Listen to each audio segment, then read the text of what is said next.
Hello and welcome to Monday morning tea time social media news for Australia and beyond with moi, Laurel Papworth.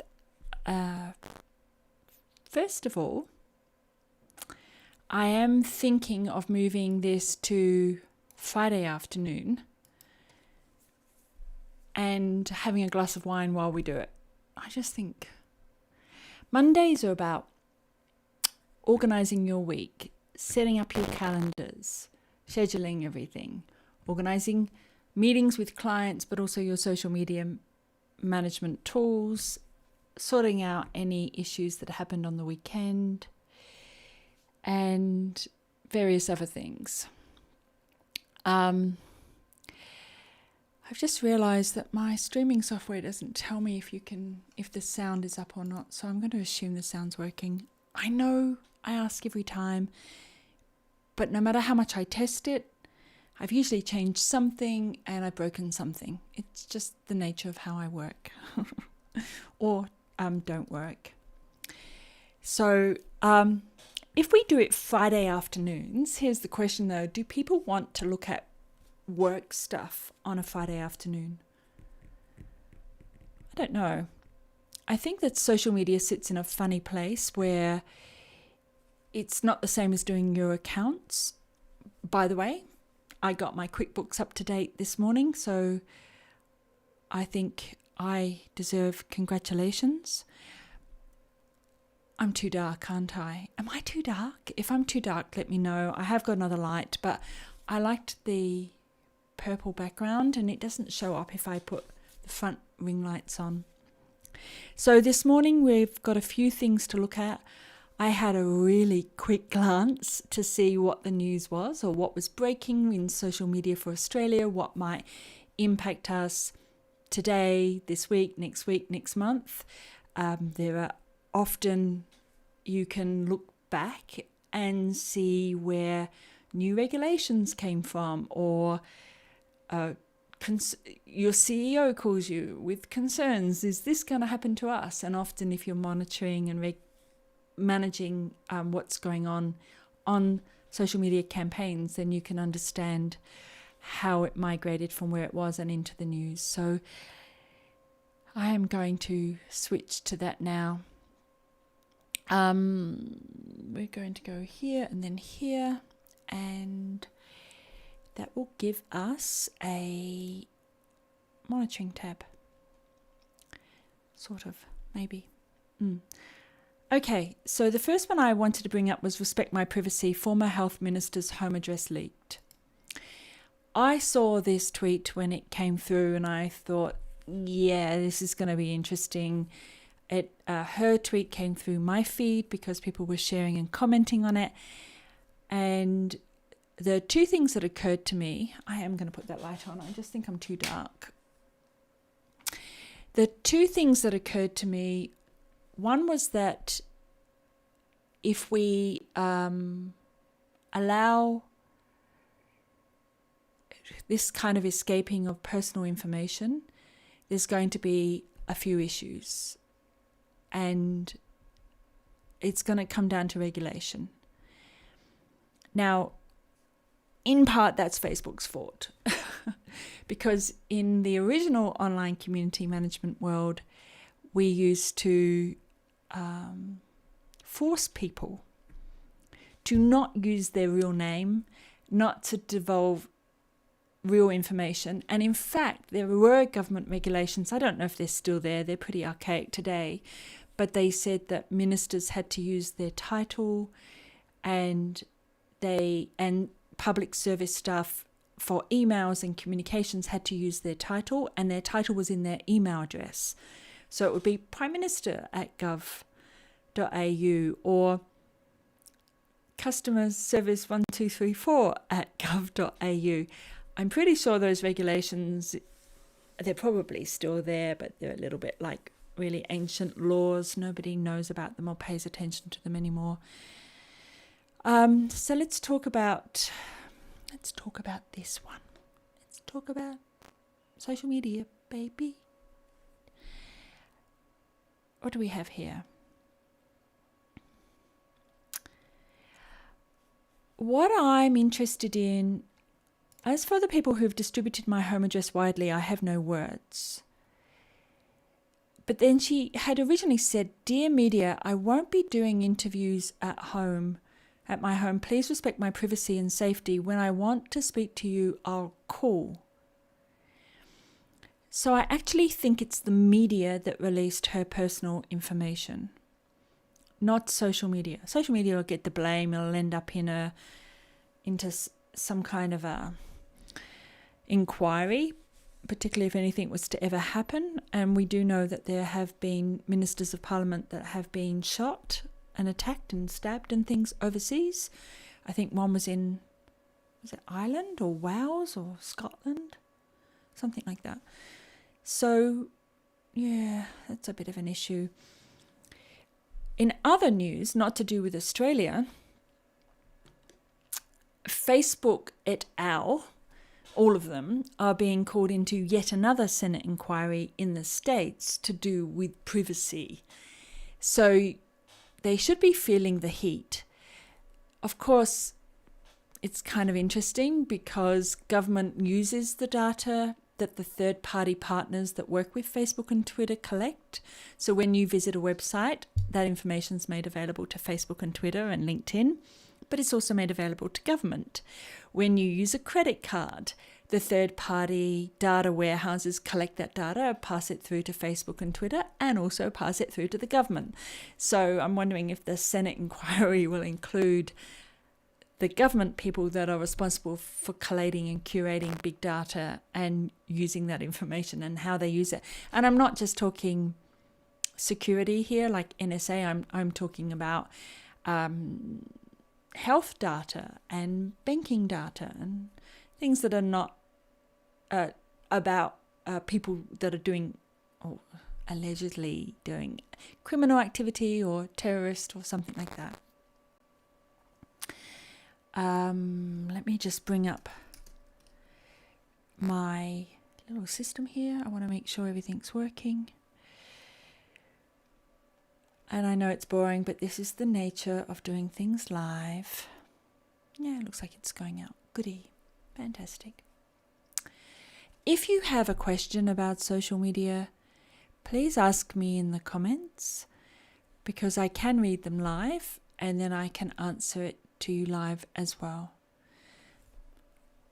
Right. And if you're not getting any sound, let me know because that's the one thing that's very hard for me to test live. I'm just going to go back to here again. And let's see what else we have.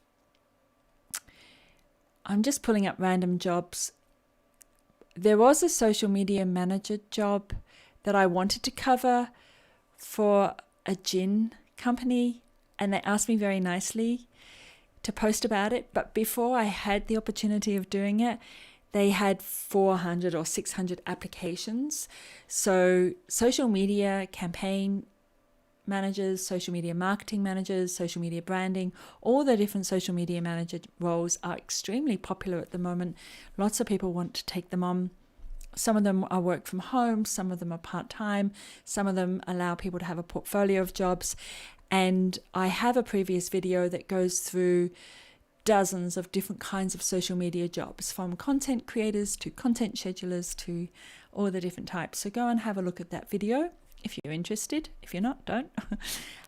This one here is interesting that they're giving a rating. So this is like Glassdoor. 86 employee reviews. I tell you what's going to be fascinating is this job is going to be outbound fashion, luxury and sports eyewear, but with only a 60% popularity rating by staff. I would be using social media for employer branding as well. Work-life balance, workload stress. KPIs are unrealistic and we can never achieve the bonus. That's from an optician, is it? Right, so is it a franchise? Pay peanuts, get monkeys. Toxic culture. Yeah. This is one area where maybe social media could work in helping in employer branding, but let's keep going. It's got the luxury portfolio. So this would be if there's an issue with working here, people will go, never mind, I'll take it on because later on I can work as the social media manager for Ralph Lauren or Prada or Dolce & Gabbana or Tiffany's or Versace or something like that. So often when I'm working in luxury and fashion, particularly with the original brand, not the diffusion brand, the secondary brand, it's there's a few things to deal with, just branding wise across the board. Employer branding, product branding, positioning, all kinds of things. We don't need to go into that. What do they want? Leading a digital media strategy, the creative, so the strategy and the creative, and the user experience, so UX. Managing agencies, social media channels, and similar organizations. So people do tend to jump from one luxury brand to another. Annual content strategy and quarterly content plans. Yeah, that's normally with community management, it's longer than annual. But then within that, you have an annual content calendar, a quarterly content calendar, but you need to be careful that you don't create communities and then throw them away. And that often what happens last quarter we had the money to run a Facebook group for influencers, and this quarter we don't, so we're just going to throw them away. Proven experience with analytics, self-management. Okay. Macquarie Park. Luxottica. Okay, so that might be a job you might be interested in. I don't know. Let me know. How do you know that the reviews are genuine? Most of these you have to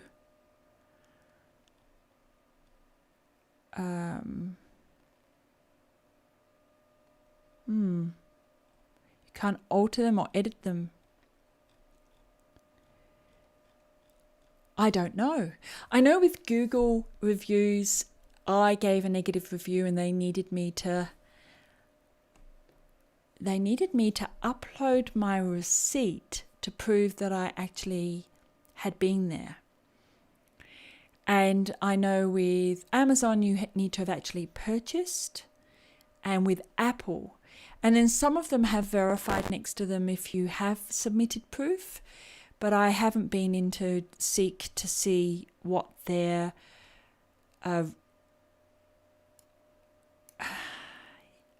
what's going on. I'm going to dig into that because I think it's a fantastic question. And one of the things that we do when we look at reviews is we ask ourselves, did competitors write this?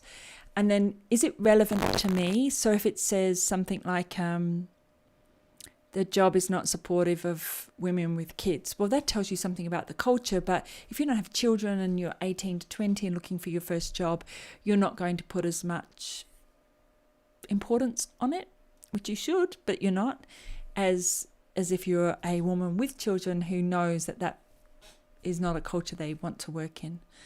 So, yeah, good question. Thank you, Other Gary. I appreciate your comments. I did have it dark at the beginning, and then I realized it was light on my onboard monitor and it was light on my preview screen, but it was going out dark on the internet, so I've put another light on. Probably could do another one, but we'll leave it for the time being. What else do we have here? Okay, this one's going to be interesting. The Australian Pears industry. And I love finding resources like this because they're just brilliant case studies. And they also allow me to work with clients that have similar products and services, I guess. But this is a social media campaign. And I haven't looked it out. I just literally flicked through and went, yeah, that'll do for today. Because I'm naughty. This is a social media marketing campaign focusing on Facebook and Instagram. I think they mean accounts, not pages. For Australian pears. Pears that you eat. Okay. And they've listed their targeted audiences. Not badly. I mean, I'd like to see it in more detail, but they probably didn't have space for that. And I would, for instance, split health pursuers up into different groups. But health pursuers 45 and plus, and seasonal fruit hunters 45 plus, as well as sweet tooth foodies 25 to 44. And then they've put in their purpose and values. What do they want from their social media campaign? And they've chosen 4. So education, how to pick, ripen and store pears. So that would be a series, and that's EduSocial. That sits under EduSocial. Versatility, I would put that under EduSocial as well. Nutrition, health benefits. They have to be careful there because of YMYL, your money, your life, which can penalise them in algorithms. And the varieties. So that's sort of a product branding? I don't know. The final 4 weeks of the social media campaign included an influencer partnership with food and nutrition author and magazine columnist Louise Keats. They've done that wrong. That should be first. You put the influencers up first, they notify their network, and then their network follow through with the social media campaign. When you topsy-turvy it, it gets to the last 4 weeks, and then people want more, and then they're like, well, where's the rest of it? So I've seen, for instance, with fundraisers that the last 2 weeks dominate. It's social media is a J curve. You've heard me say that before. It's a J curve. It starts off slow, builds. Louise Keats, Instagram followers 35,000, Facebook followers 47,000 to drive advocacy for Pears. This is an image. Don't do that. What you can do, because I'm going to guess that this is WordPress. Yeah, WordPress. So on WordPress, really any site, Squarespace. What do you guys use besides Squarespace? What's the one that starts with W? Wix, WordPress, Magento, all of them. This is something that you can do. You go into the Instagram account of that person. Where's the Pears stuff? Give me Pears. There's some Pears. There's her Pears there. So she's had 394 probably engagements. And she's got 35,000 followers. So what's that about? 1%? And when I click on it, this is something you can do. You go over here to the ... You click embed. And you copy the code with the caption or not if you want what she's written over here. Let me just go to the other one because you'll see it more clearly.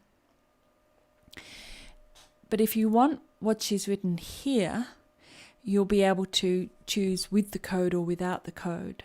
So copy that code and then paste it into the post when you're writing it, and the whole thing will embed. And the beauty of that is that people can click on the hashtags, they can click to follow her, click to follow you, they can regram it, reshare it, and you can do the same thing with a Facebook post. If you haven't done that before, let's go to a Facebook page. Go to mine, but I think I'm live on there, so it's going to give us all kind of gobbledygook. Maybe. I don't know. Have you seen Creator Studios mucking up? Have you seen they've removed the Pages? Facebook have removed the Pages app from the App Store and replaced it with not Business Manager. What's it called? Business Suite or something? Maybe I should do a video on that one. So we go down. And let's choose this one. And we choose ... So on that one, I chose somebody else's Instagram post. On this one, I'm choosing my own Facebook post. It doesn't matter. And you click embed. You copy that code and you embed it on your website. And it means that your website will play your Facebook video or show your Instagram photo, or you can embed your LinkedIn, whatever thingy. Technical term, thingy. Are you using embeds? What do you use them for? I always feel like telling people that the one thing you never want to do is upload videos to your own website directly. You really want to use the videos and the images and build them out from your distribution channels, which is Facebook and Twitter and YouTube and Instagram. And then you want to bring them back into your hub, which is your website. So keep this happening. And no matter what anybody else tells you, and some people are relying on news from 10, 15 years ago, Google SEO absolutely looks at SMO, social media optimization. If people are playing a video over here and it's embedded over here, these things are connected and your SEO increases. So with these dudes, I'm not criticizing them. Too many people do this. Like, it's just a standard thing. Let's go back into this one over here. A lot of people will screenshot other people's content, and they better have an agreement with her that they can do this, because I don't think it's allowed by Instagram's rules. I'm not sure. But bring in the embed it in here, and it looks so much better. Really so much better. If I go to my testimonials, is it? I think it's testimonials. And then I scroll down, you can see that I've embedded. I have a live stream over there. And so I've done an embed of my YouTube, which is kind of weird. It's coming up, and somewhere down here I've embedded tweets so that people can actually click on the tweet and go and look at the tweet. And I think I've got some videos embedded down here as well, and that's a video as well. So I just, whenever people share things about me or of me or whatever, I bring them in. I haven't done anything for a year. That just goes to show you how slack I am. Don't be me. Be you. Be organized. Keep up to date on these things. Don't be me, okay? Don't be naughty. Don't be naughty, Laurel. What else do we have here? Pears. Now, the reason why I like this, just looking really quickly. Good mood food. I'm low carb. I don't eat pears. But for those of you that do, they've named the channels. The campaign reached over 12.7 million Australians. Yeah, brand awareness. Some of it's intrusive. Some of it people click off of straight away. But still, that is actually literally everybody 28 to 35. What was the target again? Actually, in fact, they've not targeted. Because if we look at health pursuers and seasonal fruit hunters over 45 and sweet tooth foodies 25 to 45, it's not half of Australia. I'm sorry, it's just not. So here's one thing that happens a lot in Australia is We say that we're going to, let me just go here and show you. We say that we're going to target here 45 and over, sweet tooth foodies 25 to 44. And then we don't target, we reach everyone. Australia has a population of, 23 million people. And they've driven 11,000 people to their website. This number's much better. Look, if somebody says to me, I've had 1 million people view my video, I go, that's awesome. And they say, yeah, it's been up for 15 years and I have 1 second views. That's kind of normal. For people that are not interested to have been shown it and clicked off, I wouldn't put it down as a KPI. Driving traffic to a website, if the website has something in addition for them, I would prefer to see the number of shares and engagements. So we've got all the numbers here. I love this. This is the sort of thing that I want to build campaign case studies out of for students, for instance. So we talk about the key markets, we talk about geolocales, we can talk about what content the promotions set alongside, because remember, promotions have to go alongside content. Nobody's going to sit through an ad just for the sake of the ad unless it's something they're absolutely fundamentally interested in, which is they have to get through those first few seconds to realize it is. And they've chosen House Rules, MasterChef and Big Brother. So clearly they think that the audiences for these 3 shows are their audiences. Bit surprised on a couple of those, but that's okay. So far the TV commercial has entered over 12.37 million Australian households. So there's your 12 million. Not through social media, but through intrusive advertising on catch-up TV.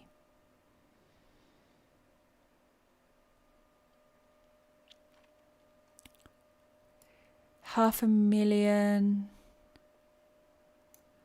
1.5 times. You need to see something, your customer needs to see something 6 to 8 times before they act on it. So they'll see an ad once, think, what's that? Second time, third time, oh, that's interesting. And they get to the supermarket and they think, oh, there was something else I meant to get. What was it? And once they've seen something 5, 6, 7, 8 times, then they'll act on it. And about the 13th time, they no longer recognize it. They just don't see the ad anymore. It's background noise. The Good Mood Food social campaign has reached 3.24 million Australians. Is that through bought ads, bought attention or earned attention?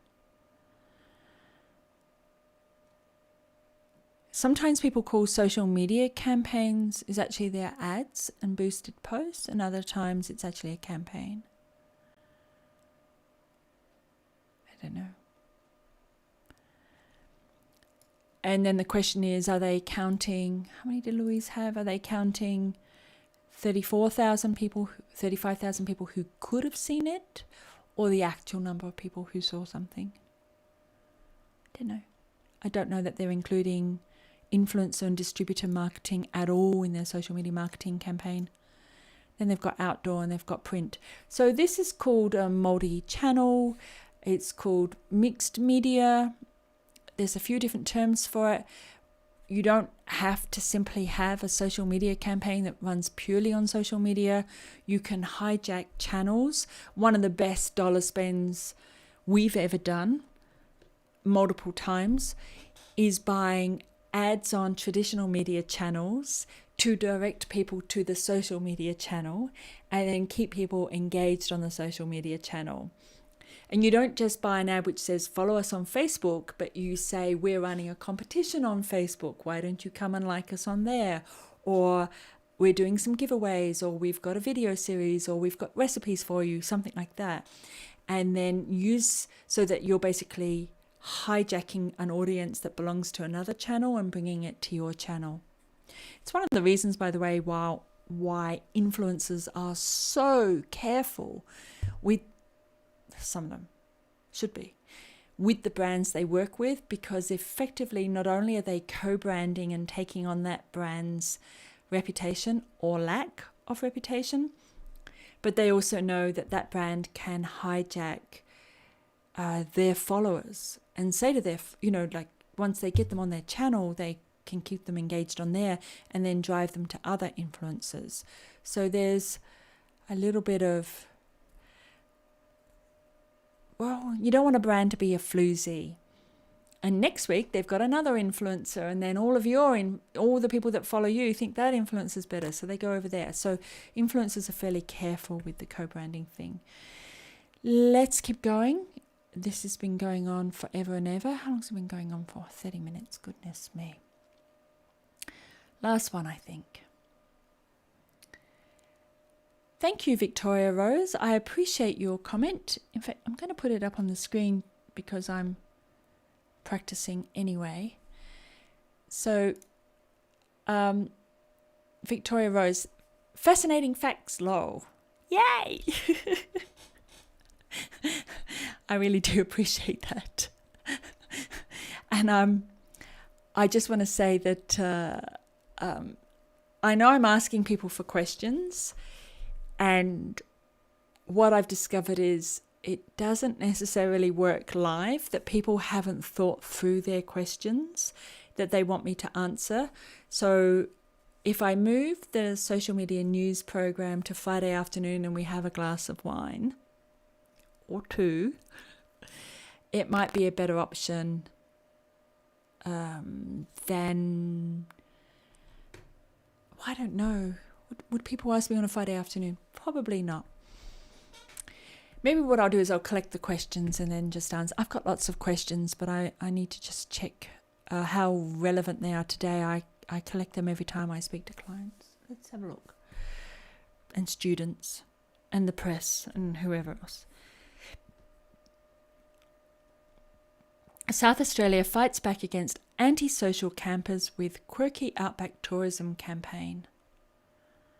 Don't leave it for them. Woo. So it's a social media campaign. What does that mean? Let me put that there.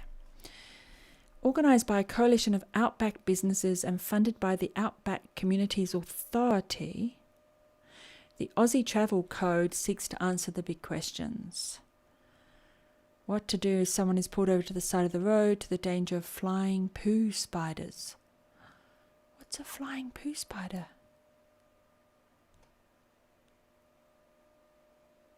Scary. Okay, I need to know. You can look away now if you're worried.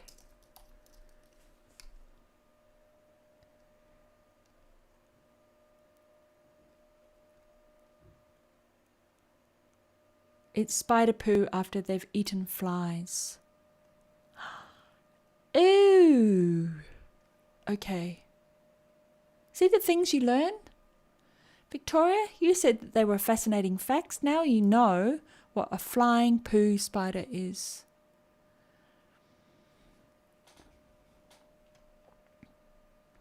I don't know what to tell you. I think that was worth the price of admission on its own. No one stopped to help. Yeah. I don't know, I'm from the country. We always stop and ask people if they're okay. You can't leave people on the side of the road. It's un-Australian. And then, of course, there's that issue of Ivan Milat and all those mass murderers. It seems like everybody's a mass murderer in Australia as well. And that's a branding issue. We need to show that Australia is a friendly country. We are a friendly country. Embed. Here. I mentioned embed. So this is the embed from Facebook. So you can click see more. you can like it, comment it, and share it. And it's not a screenshot of Facebook. It's actually the embed. So if I go here and open the link up, this is what I was talking to you about. And then I go here.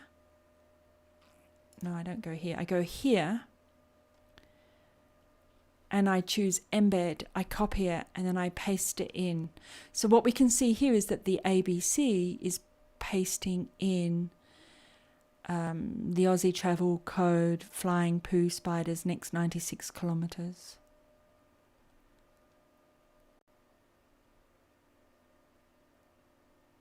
Ooh.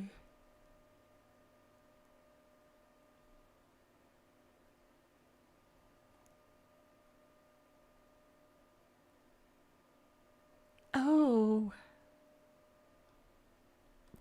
Okay.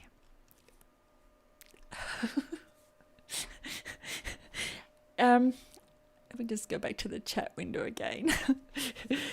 You now know all about flying poo spiders, or enough at least to go and Google it. So what I'm going to do, I think, is finish up there on that high point. And yeah, so if you're joining us, if you joined halfway through or 3/4 of the way through or in the last couple of minutes and you're wondering what this is all about, so am I. But basically, I have to catch up on social media news in Australia, what's going on, what's hot, what's not. I just review things. I like to see the campaigns that people are doing online. I love the Pears campaign because they're giving us the real world analytics and numbers that make me think how people see numbers and KPIs and things like that. So I question what I see there. I also see that a minister is upset that her home address was revealed on social media. Pretty sure there's going to be some privacy inquiry or Senate inquiry or something, because MPs don't tend to like personal information about themselves being revealed online, even though it's done by journalists quite often, and then social media picks up on it. It still happens. And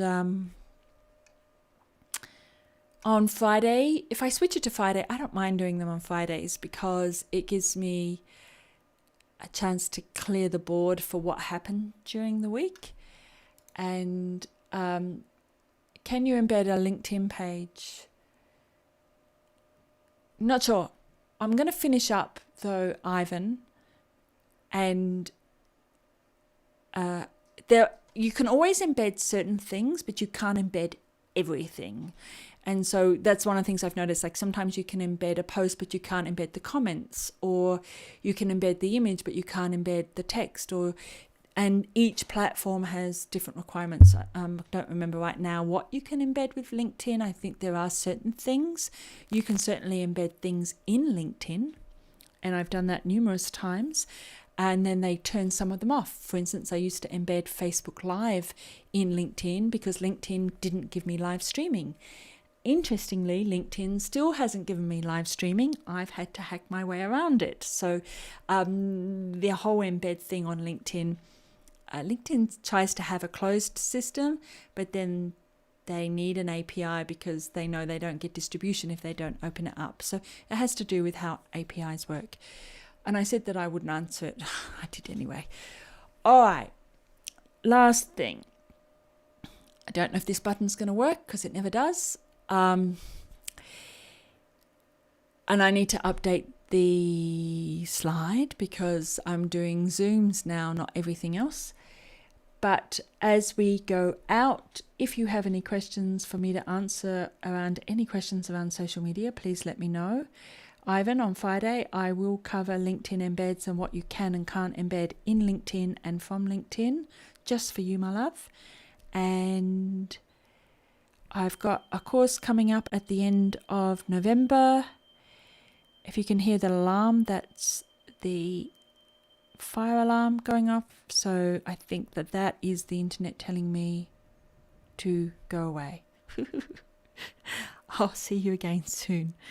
Thank you.